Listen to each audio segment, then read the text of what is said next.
ანტინარკოტიკული კამპანიის ფარგლებში ჩვენ ვამკაცრებთ კანონმდებლობას, ჩვენ შევჯერდით, რომ სისხლის სამართლის კოდექსში შემოვიდეს სასჯელის სახით სავალდებულო მკურნალობა. ნარკოპოლიტიკის გამკაცრების ფარგლებში ქართული ოცნება გეგმავს, რომ სისხლის სამართლის კოდექსს სასჯელის ახალი სახე ნარკომომხმარებელთა სავალდებულო მკურნალობა დაამატოს.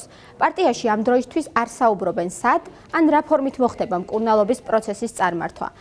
ერთადერთი რაც ინიციატორთა განცხადებებიდან ვიცით ისაა, რომ მკურნალობა სასჯელის დამატებითი ფორმა იქნება და გადაწყვეტილებას მოსამართლე მიიღებს.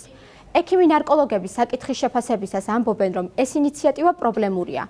განვითარებულ ქვეყნებში მსგავს მიდგომას არ იყენებენ. შესაბამისად, არ წარმოუდგენიათ სივრცეები, სადაც სისხლის სამართლის დამნაშავეს იძულებით და შედეგიანად უმკურნალებენ. ამ იდეის ინიციატორები ხმარობენ ტერმინს სავალდებულო მკურნალობა, თუმცა აგრეთვე შეგვიძლია გამოვიყენოთ იძულებითი მკურნალობა და რა არის ამ ორ შორის განსხვავება.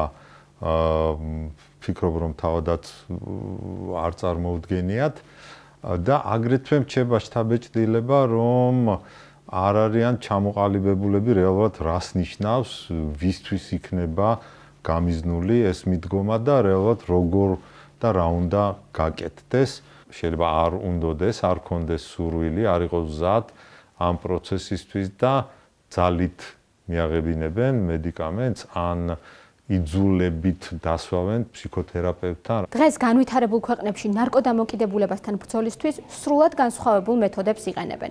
ექიმი ნარკოლოგი დავით ოთიაშვილი ჩვენთან საუბრისას ამბობს, რომ ბოლო ათწლეულის განმავლობაში მსგავსი მიდგომები არც ერთ განვითარებულ ქვეყანაში არ გაუგია.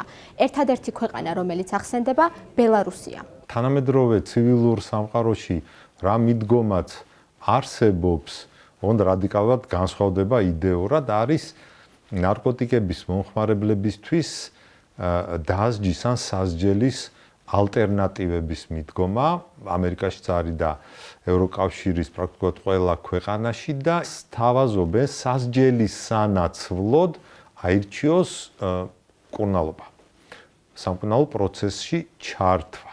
ოღონდ ამ შემთხვევაში ადამიანი თავად იღებს გადაწყვეტილებას ეს არ არის არც იძულებითი არც სავალდებულო ადამიანი თავად აკეთებს არჩევანს. იქიდან გამომდინარე, რომ საზოგადოებაში პოლიციური და სასამართლო სისტემის მიმართ სანდოობა მკვეთრად არის შემცირებული, ეს ინიციატივა ბევრს საბჭოთა წარსულის ასოციაციას უჩენს. საბჭოთა წარსულის კვლევის ლაბორატორიის მკვლევარი ირაკლი ხვადაგიანი ჩვენთან საუბრისას განმარტავს, რომ მსგავს მიდგომებს ტოტალიტარული რეჟიმები იყენებდნენ. გამონაკლისი არც საბჭოთა კავშირი ყოფილა. ხვადაგიანი მიიჩნევს, რომ ეს ინიციატივა პუტინური რუსეთისგან არის გადმოღებული, რაც თავის მხრივ საბჭოთა კავშირის პრაქტიკას ეყრდნობა. როგორც შავით თეთრზე, ესე ცხადად ჩანს, რას ემსახურება თითოეული ესეთ კამპანია, რასაც რეჟიმი აწარმოებდა და აწარმოებს და როგორ გამოიყენებს და ვის წინააღმდეგ გამოიყენებს. სასამართლოს არანაირი დამოუკიდებლობა არ აქვს, ჩვეულებრივი რეპრესიული სისტემის ნაწილია და ხედავთ რეჟიმი პოლიტიკურ ოპონენტებს როგორ უსწორდება ნებისმიერი ჯერ კიდევ ქაღალდზე არსებული კანონის გვერდისავლითაც, ხო? და ბევრი დაგროვდა უკვე პრაქტიკაში როგორ ხდება ადამიანისათვის ნარკოტიკის ჩადება და ვიცით ამ რეჟიმის ასევე რომელიც ძალიან ახლოსაა საბჭოურ სურათთან რეალური შესაძლებლობები, რეალური სტრუქტურა, რამდენად ჩამორჩენილია, რამდენად კორუფციაშია ჩაფლული, რამდენად როგორ ვთქვათ, სრულიად არაეფექტიანი არის პრაქტიკაში. ამის მიუხედავადაც კი როდესაც ამბობს, რომ აი ხა იძულებით უმკურნალებს ვიღაცას, ძალიან ცხადად ხედავთ, რომ ეს იქნება პოლიტიკური ტერორის ძველი გამოცდილი გზა. იძულებითი მკურნალობის ინიციატივაზე საუბრისას საბჭოთა კავშირის მეთოდებთან პარალელსავლებს ნარკოლოგი დავით ოთიაშვილიც. მისი თქმით, მსგავს მეთოდებს არათუ ადამიანებზე ზრუნვისთვის, არამედ საზოგადოებაზე სრული კონტროლის მოსაპოვებლად იყენებდნენ. ლიტერატურიდან ვიცით, რომ რაღაცა მსგავსი არსებობდა საბჭოთა კავშირის დროს და რუსული ტერმინი ამ მიდგომის იყო лечебно-трудовой профилактории. რეალურად იყო საპატიმრო დაწესებულება, სადაც მოსამართლის გადაწყვეტილებით აგზავნიდნენ ადამიანებს ყველა ცვლილება, რომელსაც გვთავაზობენ ამ ახალი ინიციატივით, ნამდვილად მაგონებს საბჭოთა კავშირის დროინდელ მიდგომებს, იყო მასიური, ძალიან ეფექტური მექანიზმი აი ამ განსხვავებული აზრის და ქცევების კონტროლისა თუ ჩახშობის. საბჭოთა კავშირში კრიტიკულად განწყობილი მოქალაქეების რეპრესირებისა და გაჩუმების ერთ-ერთი მეთოდი იყო იძულებითი ფსიქიატრიული მკურნალობა, როცა სრულად ჯანმრთელ ადამიანებს იძულებით ათავსებდნენ ფსიქიატრიულ საავადმყოფოში, სადაც ისინი არაადამიანური მოპყრობისა და წამების მსხვერპლები ხდებოდნენ. მოინახა ესეთი გამოსავალი, რომ ფაქტობრივად ჩაენაცვლებინათ პატიმრობა და ასე ვთქვათ იზოლაცია ადამიანის სამართლებრივი რეპრესიული სახით ამ პენიტენციურ დაწესებულებაში და გამოეცხადებინათ ადამიანები, რომლებიც რეჟიმის ოპონენტები იყვნენ, განსხვავებულად აზროვნებდნენ, ან უბრალოდ კითხვები ჰქონდათ და არ ეშინოდათ, არ ერდებოდათ ამ კითხვების დასმა არსებული პროპაგანდის იდეოლოგიის რეალობის გარშემო, გამოეცხადებინათ ისინი როგორც ფსიქიურად არაჯანსაღი დაავადებული ადამიანები და შემდეგ იძულებით ემკურნალათ ბრჭყალებში მათთვის. 1982 წელს სწორედ იძულებითი ფსიქიატრიული მკურნალობა მიუსაჯეს დუშელ ჟურნალისტსა და პოეტს ნაზი შამანაურს. მან საკუთარი კრიტიკული ნარკვევი გაზეთ კომუნისტის რედაქციაში მიიტანა, თუმცა დაბეჭდვაზე უარი უთხრეს. ამის შემდეგ ვაჟაობის დღესასწაულზე მან სიტყვა ითხოვა, რათა საკუთარი ნარკვევი ხალხისთვის ხმამაღლა წაეკითხა. რა თქმა უნდა, ამაზეც უარი მიიღო. როცა ნაზიმ ხმამაღლა საუბარი დაიწყო, წინადადება ბოლომდეც არ დაასრულებინეს. ნაზი დედასთან ერთად იქვე დააკავეს და ფსიქიატრიულ საავადმყოფოში იძულებით გადაიყვანეს. ის სიცოცხლის უკანასკნელ დღემდე პროტესტის ნიშნად შიმშილობდა. ორი სიტყვა მოასწრო ამ მიკროფონში ჩასძახა, რა გეზეიმებათ, როცა ქვეყანაში ასეთი მდგომარეობა. ამას ყველა ხო ვერ გაბედავდა. ესე ერთეულები იყვნენ. ფსიქიატრიულში დააწვინეს.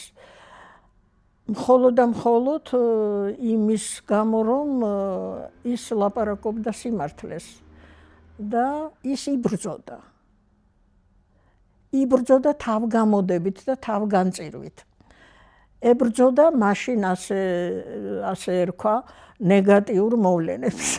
რასაც სხვები ვერ ამბობდნენ, ამას წერდა და ლაპარაკობდა ნაზიკო. როგორც ნაზის მეგობრები იხსენებენ, რეჟიმმა მათ მეგობრის უკანასკნელ გზაზე გაცილებაც კი აუკრძალა, თუმცა პანაშვიდზე მაინც მივიდნენ. შემოგვითვალეს, რომ თავი შეიკავეთ პანაშვიდზე მისვლით და რასაკვირველია ჩვენ წავედით რედაქციის მუშაკები ავედით და დავინახე თმაჭაღარა ქალი, ვერ ვიცანი. აი ამ მოკლე ხანში ნაზიკო ვეღარ ვიცანი. ეს მშვენიერი ახალგაზრდა გოგო, ქცეული უკვე ჭაღარა მთლიანად გაჭაღარავებული და ნატანჯის სახით. კითხულობდა, ვერ გამიცია პასუხი. თუ სამკურნალოდ დამაწვენთ, თანაც ძალით დამაწვენთ, ხო არ უნდა მომკლათ არა, უნდა მიმკურნალოთ არა. ის ლაპარაკობდა და წერდა მხოლოდ სიმართლეს, რაც დღესაც ძალიან ამ ბოლო ხანს განსაკუთრებით რთული გახდა ჩვენი დღევანდელობიდან გამომდინარე. ნაზი შამანაური საბჭოთა საქართველოში რეპრესირებულ ქართველთა შორის ერთ-ერთია. სამწუხაროდ ისტორიკოსებს არ ეძლევათ შესაძლებლობა თავისუფლად იმუშაონ საბჭოთა გვიანი პერიოდის მასალებზე. შესაბამისად არ ვიცით, რამდენი ადამიანი რა ფორმით ემსხვერპლა რეპრესიებს. დღეს, როცა ეგრეთ წოდებული ხელისუფლება სულ უფრო მეტად ემსგავსება რეჟიმს, რომლის მთავარი მიზანიც კრიტიკული აზრის ჩახშობა, საზოგადოებაზე სრული კონტროლის მოპოვება და ქვეყნის სრული იზოლირებაა, ყოველი ასეთი ინიციატივა ვადებს ეჭვს. ხომ არ არის ეს წარსულის ტკინვეული მეთოდების აღორძინება?